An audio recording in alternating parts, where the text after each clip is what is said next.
Hello everybody, welcome back to my channel.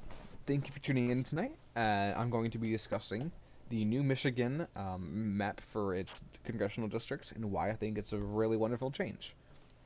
Now, the thing to note about this new map is it was put together by a team of independent researchers, Democrats, Republicans, Libertarians, Independents, Communists. I don't know if they're actually communists, but you get what I'm saying. It's put together by a bipartisan, multi-partisan commission, um, and they're tasked to make the districts as fair as possible without favoring any one or two parties. Now, um, this was at first a initiative made by a couple voters, and it turned into slowly took time to turn into a proposal on the ballot in 2016, 2018, um, and when it took over, it was voted on. So the reason we have this map is because of all the voters, not just the Democrats, not just the Republicans, not the Independents. All three of them came together and surprisingly voted for this commission.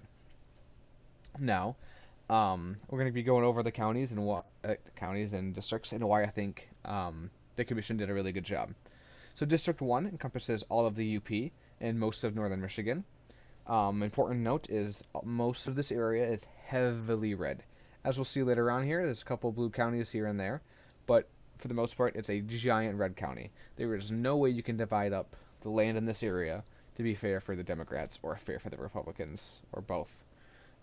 Each side's going to have some problems, but the Republicans are going to be the ones who majority win it, just due to the nature of the people up there. They're more of the small town folk, farmers, hunters, fishers, that kind of thing.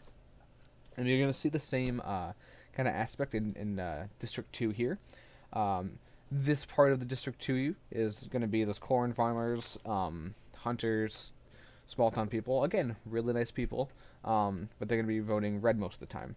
On the coast here, you might have some Democratic strongholds in some of the smaller cities and towns, some of the richer areas, but a lot of this too also is going to be state land. District 3 is very interesting because it takes the Democratic half of Kent County, the Republican half of uh, Ottawa County, and then the Democratic half or Democratic piece of Muskegon County to create the third district. Now, this is probably my favorite piece of the pie they did on this whole map because this district in particular is split perfectly. Now, the thing about Michigan is there are two main population centers in the western Michigan area by Kent County and Grand Rapids, and in the eastern Michigan area by Detroit, Wayne County, that area. We'll get to them in a second. But District 3, the upper and lower rim are going to be majority. Where is my map? Upper and lower rim are going to be majority Republican, whereas the middle area is going to be majority Democrat. And as you can see here, they cut out the majority Democrat area as well as the Republican area of Ottawa County. Genius, if you ask me. District 4 is basically the opposite half of Ottawa County, as well as a couple of Republican counties, and it kind of encompasses a bit of the Kalamazoo area, which could be a bit blue as well. The 5th district here is kind of funny. It's probably my favorite looking one, just because it's so long. It encompasses all of the southern counties on the border of Ohio and Indiana. Did I say Indiana? Yeah, Indiana. I thought I said Illinois for a second. That could have been bad. Of Ohio and Indiana, and again, Republicans are going to win this area more often than not. But there are still a couple like close areas down here. The 6th district is going to be this piece of Detroit, which has a high population, or this area of Detroit. This is not all Detroit, obviously. I know that. Don't come at me. But this part of Detroit. I'm drinking LaCroix, so I'm thinking it's Detroit. This part of Detroit, as well as this majority blue county right here. District 7 is going to be another one of those mid-Michigan areas. As you can see, it's this area right here. It's partially Democrat, partially Republican. Most of the counties would be a Republican county, but the county that's a lot of Democrat has a high population. And then the same thing for District 8. District 9 is going to be, this part's going to be mostly Republican, and then the lower half's going to be mostly Democrat, and then the Detroit County areas are going to be Democrat as well.